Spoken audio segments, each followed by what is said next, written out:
امن معاہدہ کہیں ناکام نہ ہو جائے اس لیے ڈونلڈ ٹرمپ نے ایک بہت ہی ماسٹر اسٹروک کھیلا ہے اور اسرائیل کو باندھ کر رکھ دیا ہے اور اس کی ایران پر حملے کی صلاحیت مکمل طور پہ ختم کر دی ہے۔ اب اسرائیل کسی طرح ایران کے اندر گھس کر کوئی بڑی کارروائی نہیں کر سکتا اور وہ ایران سے کسی طرح کی ایک ایسی جنگ نہیں لڑ سکتا جو جنگ کسی طرح سے بھی طویل ہو سکتی ہو۔ میرا نام اظہر علی خان ہے اور آپ دیکھ رہے ہیں آج کی بات۔ ڈونلڈ ٹرمپ کو بھی دیگر لوگوں کی طرح یہی فکر تھی کہ امن معاہدے پر اگر کسی نے وار کیا یا اس کے خلاف کوئی سازش کی یا اسے ناکام بنانے کی کوشش کی تو وہ کوئی اور نہیں ہوگا، نتن یاہو ہوگا اور اس کی کیبنٹ ہوگی اور اس کے دوست ہوں گے اور اس کے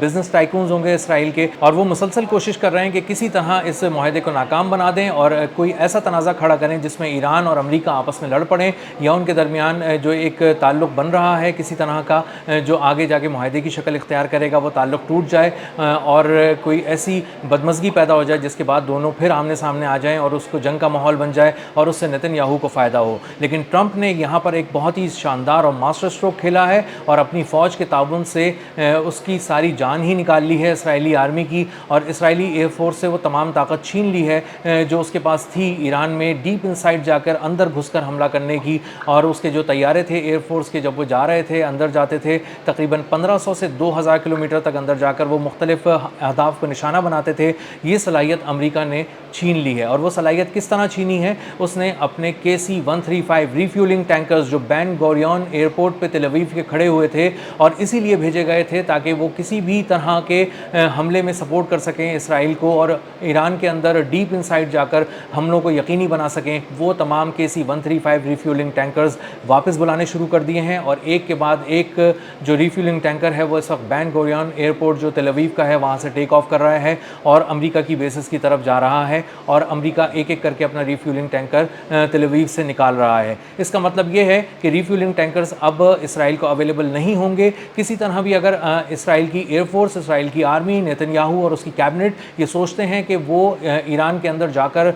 گہرے اہداف کو نشانہ بنا سکیں گے، دور کے اہداف کو نشانہ بنا سکیں گے، تو وہ 1500 کلومیٹر اور 2000 کلومیٹر تک اندر نہیں جا سکیں گے کیونکہ ریفیولنگ ٹینکرز درمیان میں ان کے طیاروں کو ریفیول ہی نہیں کریں گے، ایندھن ہی نہیں دیں گے اور اتنی دور تک اڑنے کی صلاحیت اسرائیلی طیاروں میں نہیں ہے کہ وہ دور تک جا سکیں، اور جا بھی سکیں تو وہ پورا ایک مشن مکمل کر کے اہداف کو کامیابی سے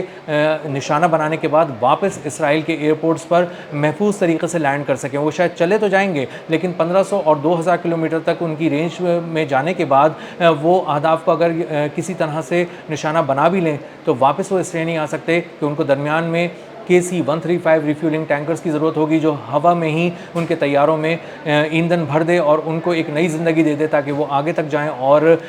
گہرے اہداف کو، دور تک کے اہداف کو نشانہ بنا سکیں۔ ڈونلڈ ٹرمپ ایک ایک کر کے ان چیزوں کو واپس لے رہے ہیں اور انہیں اندازہ ہے کہ اگر نتن یاہو کو باندھنا ہے اور اس کی ہر سازش کو جو امن معاہدے کی راہ میں رکاوٹیں ڈال رہی ہے اس کو ناکام بنانا ہے تو انہیں اس کی حملہ کرنے کی صلاحیت کو محدود کرنا ہوگا، چھیننا ہوگا ایران کے خلاف اور ایران میں اس کو جانے سے روکنا ہوگا، لبنان میں اس کی صلاحیتوں کو محدود کرنا ہوگا۔ اور اس کے لیے ایک بہت زبردست اسٹروک جو ڈونلڈ ٹرمپ نے کھیلا ہے اور اس کے بعد جو طیاروں کی یہ صلاحیت اب جو اسرائیلی طیاروں کی صلاحیت محدود ہو جائے گی، اس کے بعد اب جو دفاعی تجزیہ کار ہیں وہ یہ کہہ رہے ہیں کہ ایران کے اندر اب اسرائیل نہیں جا سکے گا اور ایران سے اگر فل سکیل وار کسی طرح شروع کی گئی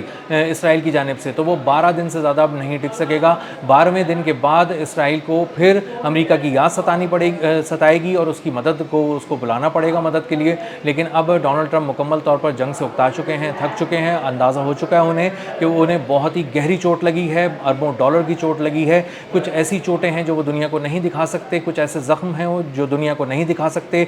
کچھ ایسے حقائق ہیں جنہیں وہ تسلیم نہیں کر سکتے اور انہیں بس اب بات کو دبا کر اور یہاں سے نکلنا پڑے گا، خاموشی سے نکلنا پڑے گا اور یہ کہہ کر نکلنا پڑے گا کہ ٹھیک ہے ہم نے ایران کو سمجھا دیا ہے، ایران کو بہت اچھی طرح ہم نے ایک سبق پڑھا دیا ہے، اب ہم واپس جا رہے ہیں اور اب ہم جنگ نہیں چاہتے۔ لیکن اصل بات یہ ہے کہ ڈونلڈ ٹرمپ بری طرح زخمی ہو چکے ہیں، ان کی فوج زخمی ہو چکی ہے، مالی طور پہ بھی زخمی ہو چکی ہے، عسکری طور پہ بھی زخمی ہو چکی ہے اور اس کی فوجی صلاحیت کو بہت ہی زوردار دھچکا ایران سے جنگ میں لگا ہے۔ اور اس کے بعد اب اگر اسرائیل کو نہیں روکا گیا تو ڈونلڈ ٹرمپ کو معلوم تھا کہ دوبارہ اسرائیل ایران پہ حملہ کرے گا اور کسی بھی طرح کھینچ کر ایک تو امن معاہدے کو نقصان پہنچائے گا اور دوبارہ امریکہ کو جنگ میں کھینچ کر لے جائے گا اور امریکہ اب اس جنگ جنگ میں نہیں جانا چاہتا. تو ڈونلڈ ٹرمپ نے اپنی جو بھی فوجی صلاحیت تھی امریکہ کی, جو وہ دے کر اعتماد دے رہے تھے نتن یاہو کو کہ ہم تمہارے ساتھ کھڑے ہیں, ہمارے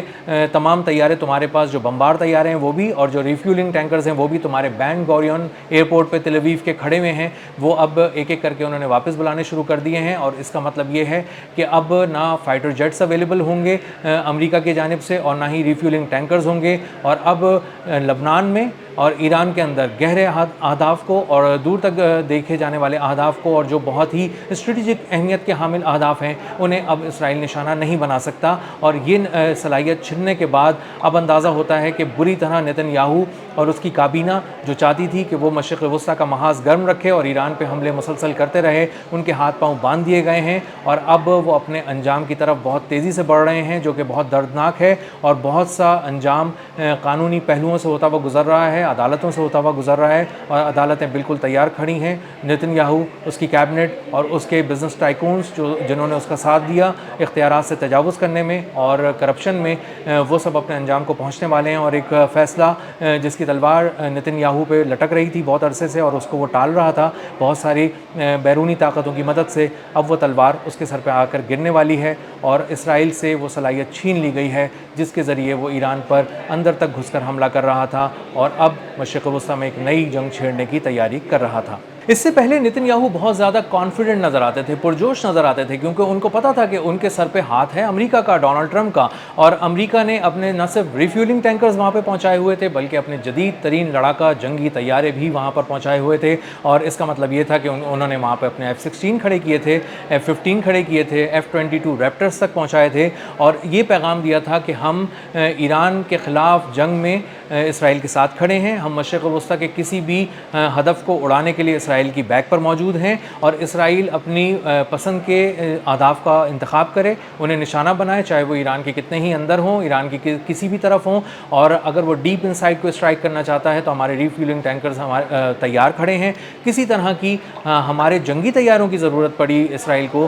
تو وہ اسرائیل کے بیسس پہ بھی کھڑے ہیں, اور وہ اردن کی بیسس پہ بھی کھڑے ہیں, کیونکہ اردن کی بیسس پہ انہوں نے اپنی multi layer defence system third کو بھی ایکٹیو کیا ہوا تھا, وہاں پہ ریلوکیٹ کیا تھا, وہاں لے کے گیا تھا امریکہ, اور اسی کے ساتھ اس نے اپنے F-16 طیارے بھی وہاں پہ پہنچا دیے تھے. تو اس کا مطلب یہ تھا کہ ایران پہ اگر وار کرنا ہے تو اسرائیل کے طیارے اور امریکہ کے طیارے جو اسرائیل سے بھی اڑیں گے اور جارڈن سے بھی اڑیں گے, یہ چاروں طرف سے ایران کو گھیریں گے, ایران پہ حملے کریں گے, ایران کو ماریں گے, اور مسلسل اسی کی فضاؤں میں اڑتے رہیں گے, کیونکہ وہاں پہ ریفیولنگ ٹینکرز ان کو ایندھن فضا میں ہی بھر کر دیتے رہیں گے, اور یہ اپنے اہداف کو نشانہ بناتے رہیں گے اور بڑے پیمانے پر تباہی پھیلائیں گے. اسی لیے اب جب یہ ریفیولنگ ٹینکرز یہاں سے ایک ایک کر کے ٹیک آف کر رہے ہیں تل اویو کے ایئرپورٹ سے, تو یہ ایک بہت بڑی خبر ہے, اور اس نے نتن یاہو کے جسم سے جان نکال دی ہے. اب تک کے لیے اتنا ہی, ملتے ہیں اگلے ولاگ میں کسی نئی خبر, نئے تجزیے اور نئے زاویے کے ساتھ. اللہ حافظ.